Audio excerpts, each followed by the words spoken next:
O Ricardo, fora Mano Menezes, volta Diniz. Cara, Diniz não vai voltar, né? E o Mano Menezes, o Fluminense hoje, o presidente do Fluminense, ele oficializou, né, que vai manter o Mano Menezes para 2025. Tinha uma obrigatoriedade no contrato, caso o Fluminense não caísse, de uma renovação automática. O Mano Menezes abriu mão dessa renovação, né? Deixou à vontade, porque foi uma coisa que foi feita pelo empresário dele, e ele simplesmente deixou o Fluminense à vontade para querer renovar com ele ou não, né? E que ele gostou muito de estar trabalhando no Fluminense, tá? Então, vai ficar o Mano Menezes, Diniz está lá no Cruzeiro, né? Ninguém perguntou sobre o gerente de futebol, sobre a representatividade dos bastidores do Flu, a não ser prejudicado pelas habitações. Exatamente, isso é outra coisa que não foi falado. O Angione, pelo que eu sei, por informações, né, que eu tenho, não do Mário, obviamente, o Angione só sai de lá se o Mário sair. Que eu saiba, a informação que eu tenho é que o Paulo Angione só sai do Fluminense a hora que o Mário sair, ou se ele tiver algum problema de saúde que impeça de trabalhar, né? Obviamente. Eu acho que ele tem uma idade avançada, deveria descansar, 78 anos, né? Ficar nessa batida de viagens o tempo todo, o CT. Eu acho que a idade dele requer ele ir descansar com a família, com a esposa, passear, né? Uma pessoa que já tem a vida resolvida, é uma pessoa bacana, tá? Não pensem mal do Paulo Angione, que ele é um cara bacana mesmo. Só que eu acho que pro futebol, pro dinamismo do futebol agora, eu não vejo sentido ele ficar, tá? A minha opinião. E não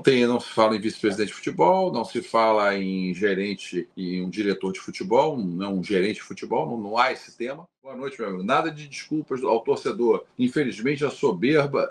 não teve desculpa, né? O presidente Mário, ele não se desculpou do torcedor, né? Infelizmente, a soberba precede a queda. Foi Deus. Esse clube é amado por Deus e é pesado, porque temos muitos amadores na gestão, cenário podre. Aí a mensagem do Matheus Medeiros, né? Aqui o Raimundo Pérez, boa noite. Dificuldade incrível do Mário em assumir erro lamentável. Isso aí é um problema, não é uma coisa nova. Isso é uma coisa que ele tem com ele terceiriza, ele explica de uma maneira para que como se aquilo não fosse um erro e tal. E aí ele falou que todos os acertos são ele, todos os erros são ele, todas as glórias, as derrotas, sempre é responsável é ele, mas ele não direciona um erro, tanto que o Gabriel Amaral perguntou o negócio e ele acabou também não respondendo, né? O Carlos, ele reconheceu o erro sim hoje na live. Não reconheceu o erro não. Ele falou que ele é responsável pelos erros, pelos acertos, que é o que a gente fala sempre. Ele, no ano 2023, foi campeão e tudo, campo, dançou, foi uma alegria total, ele foi responsável por isso, né, pelo ano, por essa reconstrução aí até então, e em 2024 foi o erro e tudo bem, aí ele falou dessa maneira, mas quando as perguntas foram vindo em relação a situações durante o ano, quais foram os erros fora de campo, cara, não vi as respostas, e aí as respostas ele passa pela preparação do futebol, passa pelo técnico, passa pelo Diniz, né, não fala que contratou errado, ele poderia ter falado assim, cara, e contratar esse cara eu fui muito mal, apesar de saber que ele falou que o único erro dele, isso eu soube internamente, tá, por uma pessoa, que o único erro dele foi ter renovado com o Diniz, mas ele também não falou isso. Ele não falou na live isso. Eu não me lembro. Ele ter falado na live que o erro dele foi renovar com o Diniz e gerou uma multa que, mas a CBF, que foi o dinheiro da CBF, era um dinheiro que era nosso. Então foi um erro.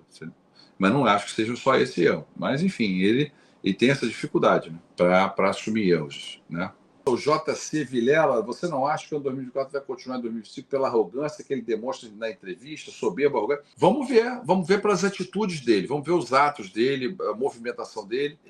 Muita gente veio falar comigo, pô, o Mário tem uma lábia, não sei o que lá. Cara, mas o problema do Mário, assim, ele vai fazer uma entrevista dessa que foi 1h30, ele poderia ter feito em 40 minutos. Cara, ele faz um alongamento da resposta que eu acho desnecessário. Ele tenta buscar lá atrás uma desculpa porque está acontecendo agora, uma justificativa que aconteceu lá atrás, que esse ano poderia acontecer também. Falou do avião do Botafogo, dá um exemplo do avião e não sei o que lá, que falaram que explica o negócio que aconteceu com o Botafogo para vir justificar alguma coisa no Fluminense. E eu acho que é desnecessário, né? Mas é o jeito dele, né? É o jeito dele de falar. E aí cabe as pessoas gostarem ou não. Eu acho que assim, quando tem resultado, todo mundo adora. Quantas pessoas a gente viu aí falar que era o presidente, tudo, era o maior e tudo mais. E esse ano foi o pior de todos, o pior da história, vai se juntar Gil Carneiro, né, Álvaro Barcelos, porque a coisa foi para esse caminho. Quase o Fluminense caiu. A gente não pode esquecer nunca disso, hein? Você, torcedor do Fluminense, não esqueça que a gente ficou por um fio. Vila, mas nós ficamos em 13º. Fomos para a Sul-Americana. Não, pensa dessa maneira não. O Fluminense, se perde o jogo Palmeiras, tinha uma chance enorme de cair. Por acaso o Atlético Paranaense perdeu o jogo do Atlético Mineiro. Mas se o Fluminense perde o jogo,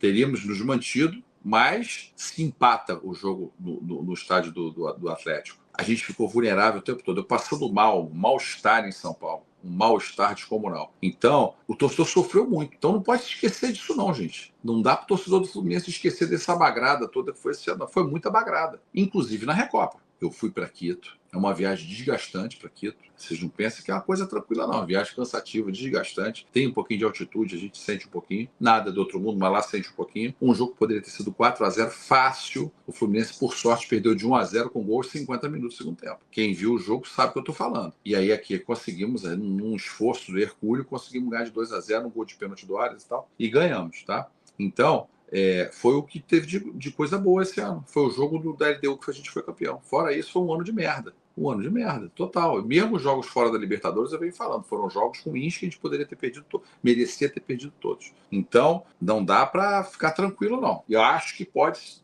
eu espero que ele tenha aprendido com isso.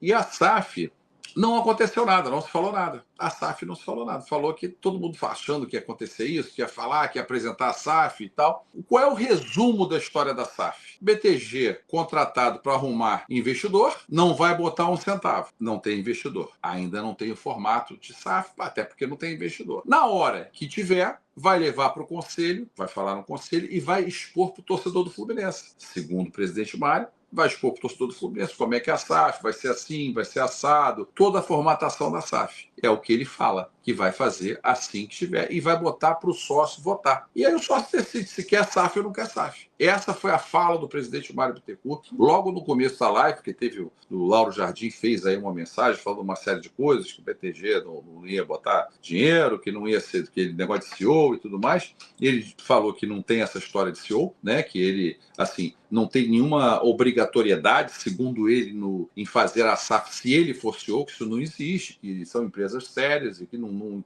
cabe numa situação como essa. Mas, se o convidar, porque perguntaram, se o convidarem para ser CEO do Fluminense, ele se sente capaz, está há 25 anos no Fluminense, aí passou o currículo dele lá na live, e se convidarem, ele não vê problema nenhum em ser, mas que não tem nenhuma coisa condicionada. Isso foi a fala dele, eu estou falando o que ele falou. Nós não vamos saber nunca, nas entranhas, se ele chegou internamente e falou, cara, e eu vou fazer a SAF e tudo mais, mas vocês me colocam de CEO. Isso acontecendo nunca vai ser falado, nunca vai ser vazado. Então isso aí não é uma coisa que a gente não vai saber, se isso acontecer, né? Mas diz que vai passar para sócio geral, né? Sócio de futebol, sócio proprietário, sócio contribuinte, vão ter direito a votar mediante a explanação que ele vai dar no dia que tiver. Para mim não tem nada. Para mim o bagre está total. Não arrumou ninguém o BTG, é uma coisa totalmente morta no momento, né? A SAF, e se não ficar, vai no enxuga-gelo até o final do ano e eleição. E aí vai passar a SAF para o ano que vem, para outra pessoa, para o Matheus ou para o candidato da oposição. Quem vencer a eleição, a oposição esse ano está mais organizada, deve vir mais organizada, sem fracionamento, e o candidato do presidente Mário. Tá aí no final, vai ter eleição no final do ano. Então,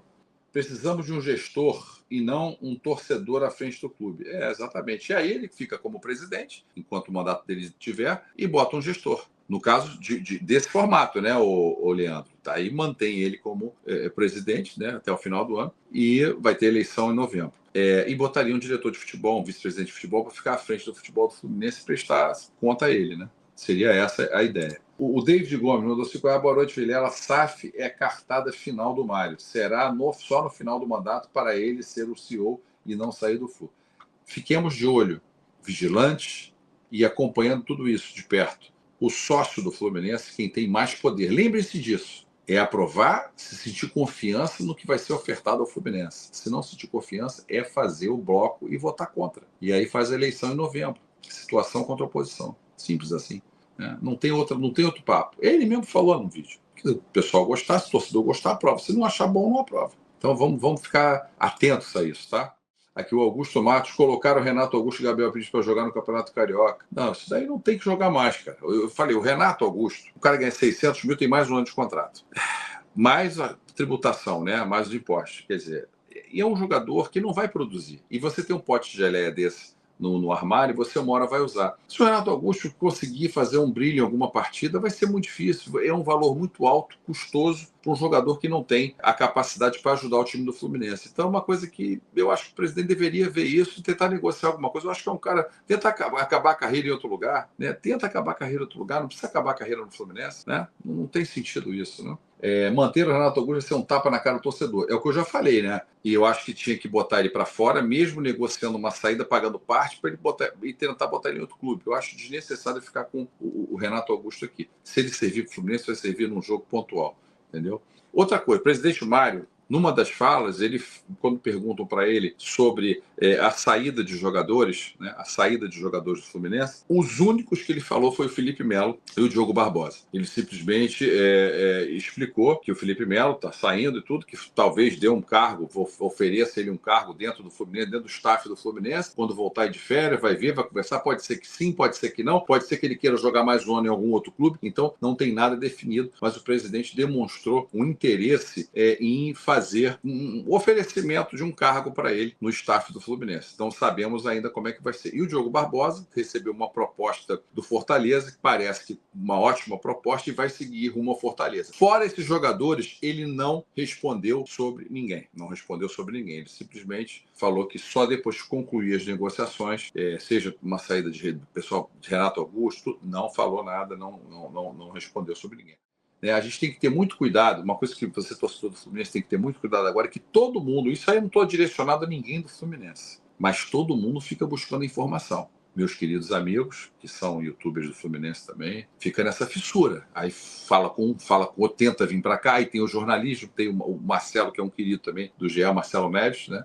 Ele sempre manda para compartilhar as matérias dele, a gente compartilha no Instagram, mas fica essa fissura, né? De trazer matéria, trazer conteúdo, então inventa. Não vou dizer que inventa, mas, porra, joga no ar aquilo ali, mas na hora de concluir, não conclui porra nenhuma. Vai concluir 1, 2, e os outros, um monte de coisa que falou que não conclui nada. Então, é complicado isso aí. Tem que ter muito cuidado com isso. Eu não fico aqui falando. O único que eu falei foi o Marcelo, que vai vir. E aí eu falei de 4 de janeiro até a chegada dele. Foi o que eu falei, foi o que eu banquei. Fora isso, né, não, entendeu? Queria fazer um pedido a você que chegou ao final desse vídeo. Se você gostou do conteúdo do meu canal, do conteúdo desse vídeo, e puder me dar essa moral se inscrevendo no canal, ativando notificação, deixando o like, indicando para amigos, eu vou ficar muito honrado e muito agradecido pelo carinho. Tá legal? Muito obrigado e até o próximo vídeo.